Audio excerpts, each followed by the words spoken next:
And welcome to the press review after the hour of 9 on the 8th of July 2024, and today is Monday.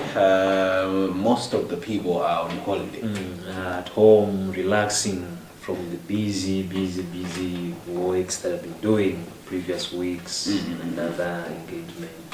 All right, in today's program, you're with me, Helbert Kadandai, and I'm joined by Bernard Mansa. And as usual, we have the Nation and the Daily Times newspapers, so we are going to assess the happenings pertaining to what the papers have carried. And it was a busy week, a busy weekend indeed, having a look at some of the stories appearing on the front page of the Nation newspaper and on the back page as well. On the front page, there are two stories, one of it being MDAs ignore ombudsman, and that's of course the headline, and there is a sub-headline which says the no action on 86% of ombudsman's decisions.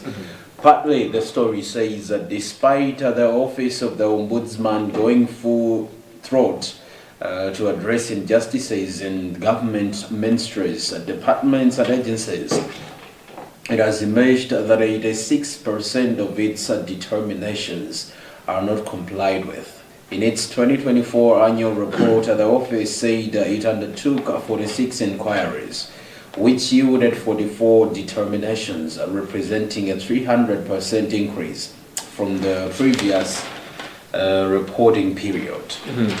All right, and on the front page of the Daily Times, we also have two stories, but the main one says Chakwera sets up election bid, submits nomination papers to convention committee.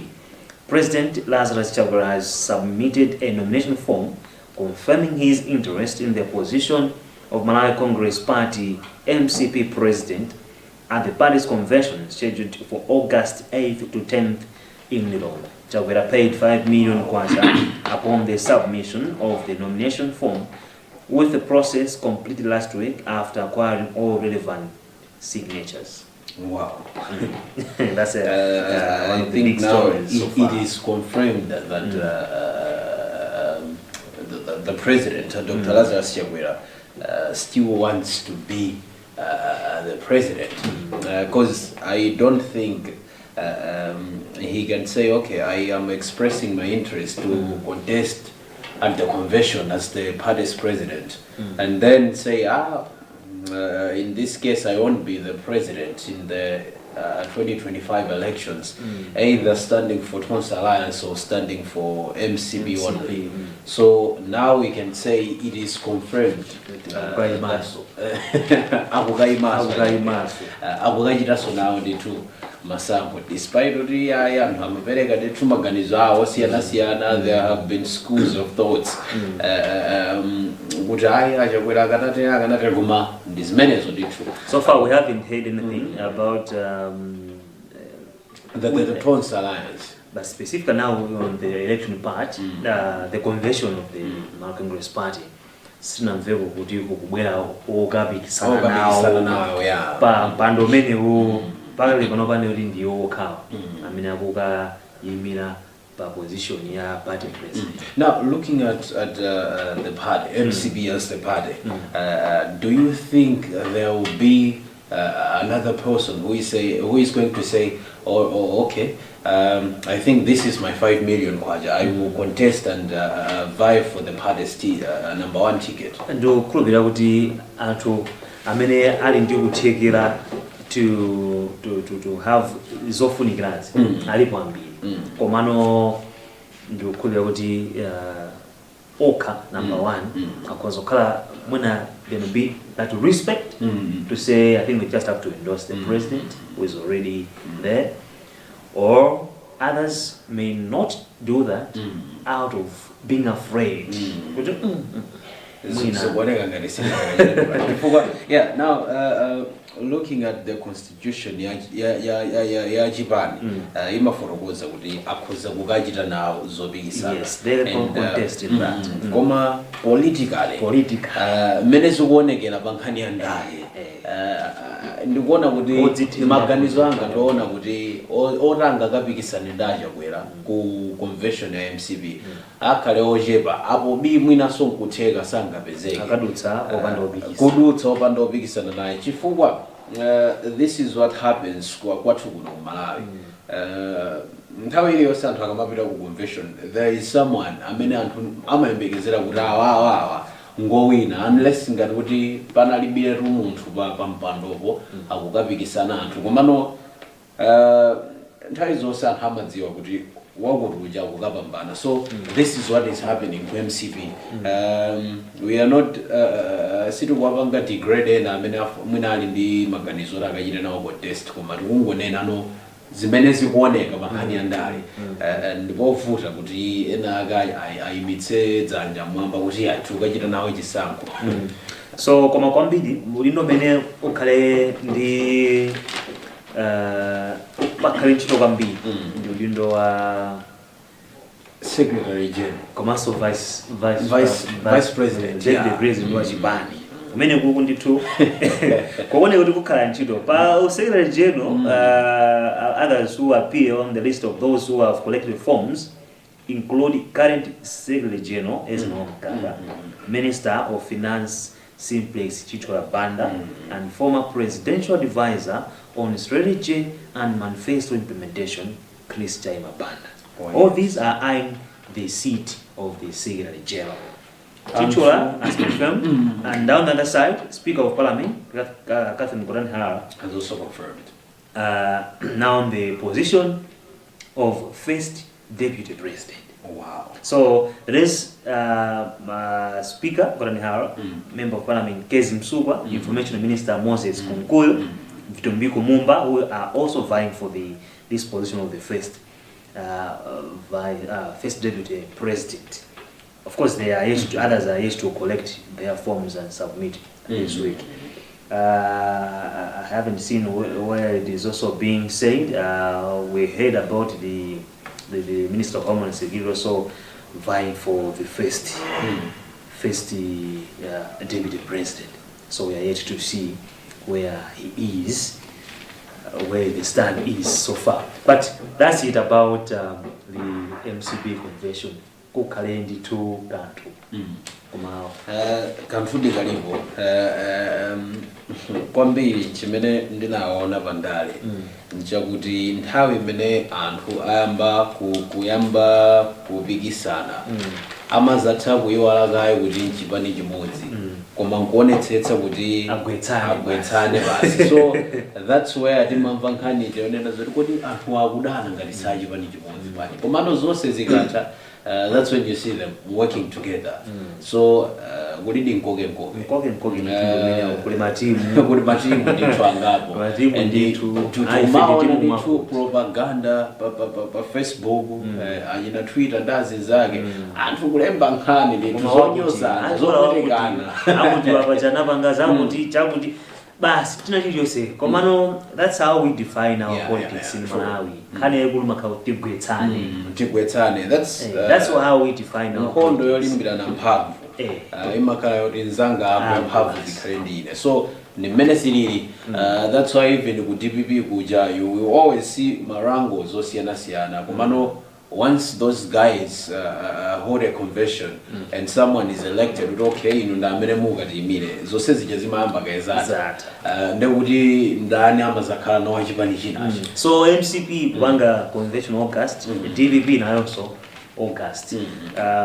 Ndangowa madita ali DPP komano MCP I think nimene kuyamba kupanga convention yao mambi yo August and then later DPP tione kuti ku DPP atse kule mwayo tena akapange contest pa udindo wa mtsogoleri wa chipani kapena nawonso ndithu akhale ndi ma limitations.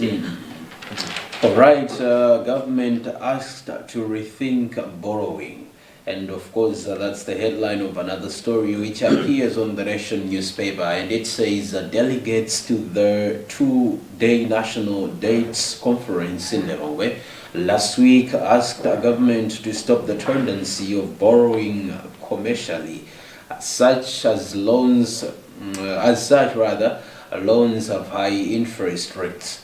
In a communique read out at the end of the conference on Thursday, the delegates said that besides the high interest rates, some of the commercial loans also have terms that can lead to unstable debt burdens over time, thereby jeopardizing the country's long-term financial stability and development prospects. And in the minimum mangulunguzana bankhanya zayuma nakumana ndithulira ube masiku apitawo and kuchoka kumkumano wawo makamba kwambiri zangongole zosiyana zimene anthu amakhala nazo, boma limakhala nazo makamaka. So akuti iwowa achita recommend kuti boma likuyenera liganizeso pankhani zobwereka ndalama.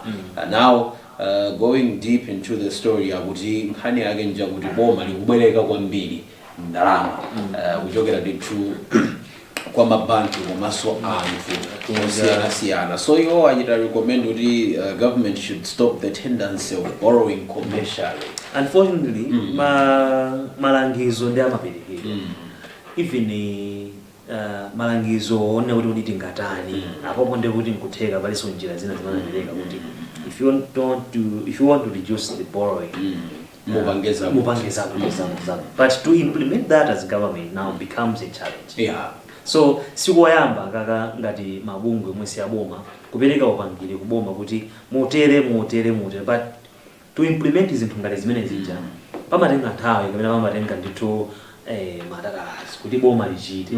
So mapeto ake ndizimangopezekabe kuti tizingobwerekabe because you don't want to listen to what others. I think ndizijaka nena kuti boma ni chimashini. Chifukwa every time kwachitika ma recommendations amtundu oterewa chimene timamva nchakuti we have received the letter, we are going to work on it, kapena we are going to include the recommendations in our policies and strategies. Now if you go zaka zingapo, you won't hear any official from the government side telling you, okay, my recommendations are not about agenda yawo pakuti tinachita motere ndipo tinadzarere mapeto ake ndi awo tapanga achipi izi ndizi zikapita basi zimakhala zapita. And I think tendency sokuonena zoti tinazolowera kumalawi kuti okay, ma CSOs akumana poteropo they make a lot of recommendations and then send them to the office of the president and cabinet.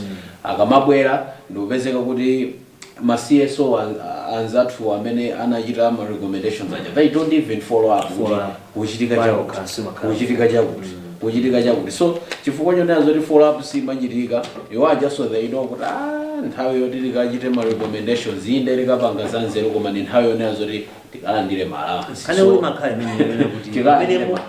So kwambiri sikuti zinthu zija they are based on reality. Umakhala validation make sure this and that. Now those zonseje zikachitika mahotelo maroom to see kuti no akadzitsatire atapereka atapanga present kwa relevant authorities akapita zikangopita to follow up as you are saying it comes a challenge. Chimena maana kuti bora ife tinakwanisa zimene dona tinamuuza kuti tipanga and atadzatifunsa tidzamupatsa ine. We are waiting for them to respond. We are waiting for them to respond. That's what happens. I will be glad ndikanakhala kuti timaona mwina after azipanga recommend koma azipereka time frame. Okay, this has to be done mwina kwa miyezi itatu.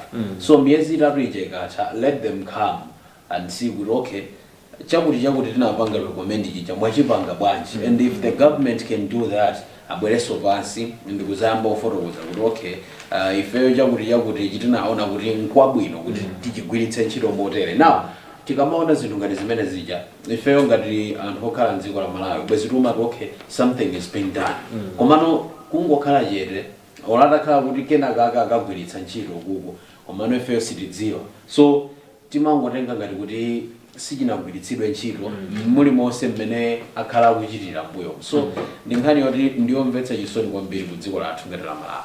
Well, moving on, before we go to the business, OC retains Chilima's staff. It's also appearing, this story is also on the front page of the Daily Times, and that says, recently appointed Vice President Michael Usi has retained all staff members who worked for his predecessor, Saul Chilima, who died after a plane crash after a plane he was flying in went down in Chikangawa Forest on June 10th, 2024. Director of Communications in the Office of the Vice President, Biran Piri, confirmed the development in an interview. The move has affected both political appointees and technical staff working for the Office of the Vice President and comes as the new VP is consolidating his position both politically and in government. Piri, who also served as Chilima's official spokesperson, said OC asked everyone who might want to continue serving to do so. All right.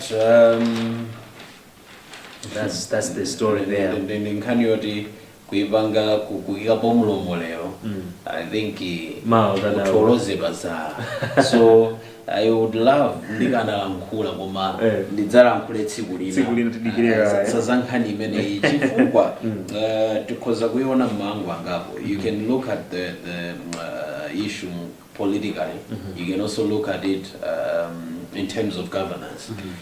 Kuma si chinthu cholakwika kubwezeretsa ndithu anthu amene amagwira ntchito nawo umaganiza kuti okay ineyo ndasankhidwa kuti ndikakhale mu office yakuti office yo imachitidwa stay kale bwino lomwe so kuti ndiyambe kuchotsa ndike kwanga tione nditere umayuza criteria yanji ngati waona kuti okay anthu mwina sakugwira ntchito yawo bwino, that's when you bring up onera zoti ndigwire bwino komano ku Malawi that's not the case. Kuno kwamaona kuti nzanga wapandale amene ndingagwire naye bwino ntchito ndikudani. So having heard kuti the Vice President Dr. Michael Usi has asked aliyense amene amagwira ntchito mu office ya Chilima kuti if you want to continue serving in that office chitani model. That's a good thing, and we say kudos to Dr. Michael Usi ndekuti akuzindikira ndithu kuti magwiridwa ntchito yabwino ndi ntchitoyo ikuyenera kupitirira ndipo anthu ake ndi ati amenewo. Ndisema comment.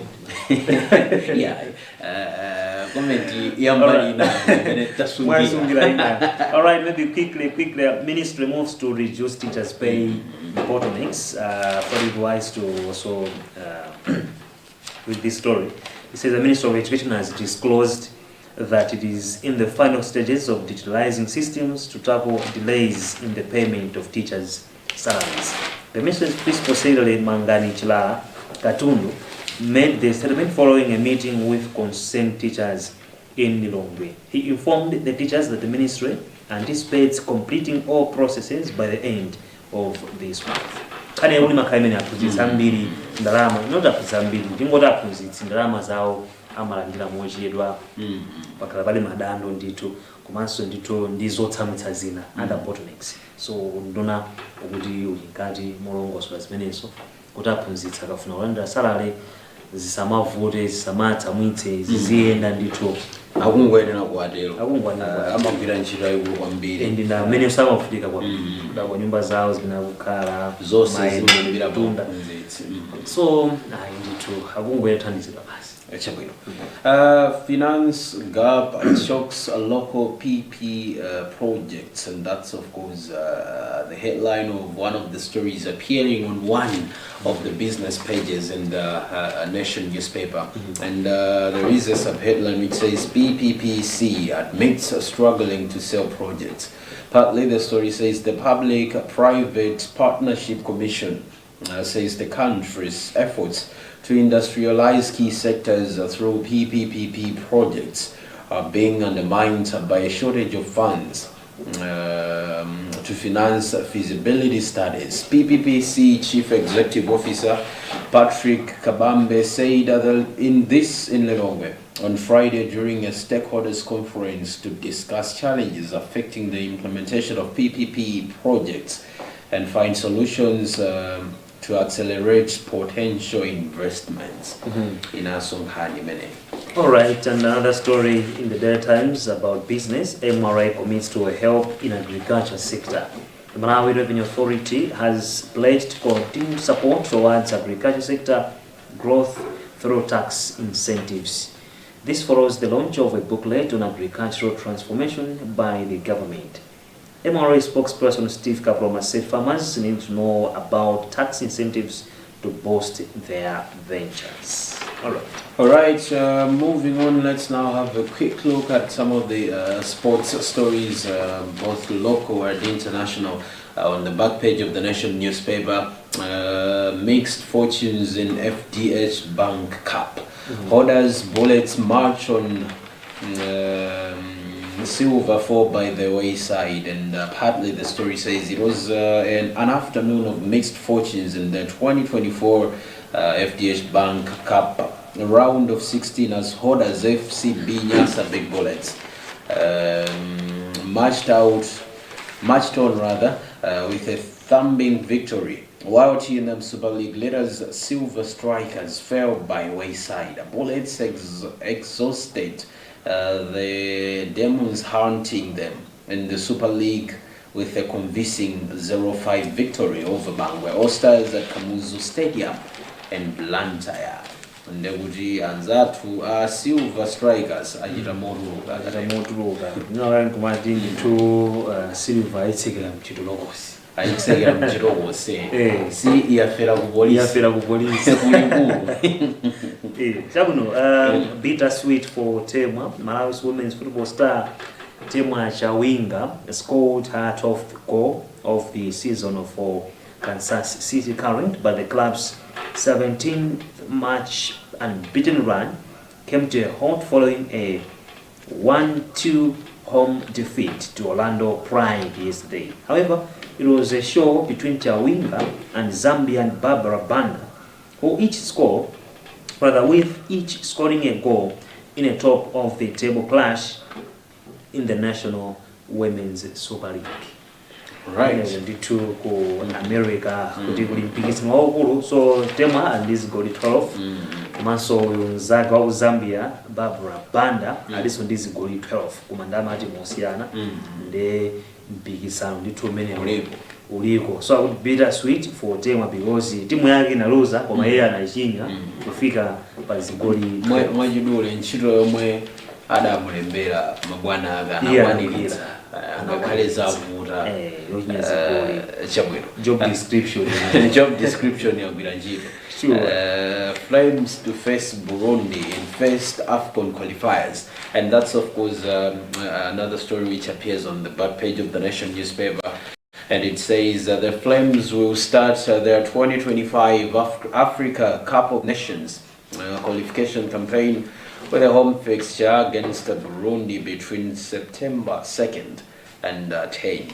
This follows the release of the full fixture of the Confederation of African Football for the qualifiers to be played between September and November 2024. Mene munditu Malawi bajira Burundi.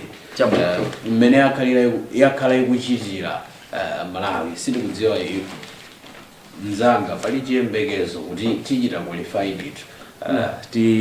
World Cup dijeda difuda. God tibatse nimpanda anything can happen. There wangamba ndi matimu amene ali chapasipa Malawi, Burundi ndikuti bajeti ndili mu group limodzi ndi Senegal ndidzaona aba batenti batse nimpanda kuma anything can happen because kada baso ndikuchinya Senegal ndikuchinya ina ichandichani nditu zose kupezeka kuti zinthu zaenda komano it's all about preparation ndikuti if we prepare well tikonza kukachita bwino tapatse mpata anzathu a sports akabwera pa revenue lokopano Ajina hamdani. anamdani Adzasukute bwino. atambasula bwino nkhani zake zimene zizi kuti tiyendekeze zotani Achabwino. chiko mu mpikisano umenewo. Lake of Stars Festival partners Malawi Airlines and Nico Group pumps 45 million into Kosoma. That's copyright fund, which is aimed at equipping artists with financial investment skills as part of growing the creative industry. That's All right, on Arts and Culture International newspaper, Illusions Club lights up Independence Day, and of course, Standard Bank hosts Independence Poetry. That's what we had for you in today's press review. And remember that today is Monday, the 8th of July, 2024. You were with me, Helbert Skatanda, and I was joined by Brennan Manza. Until next time, goodbye for now.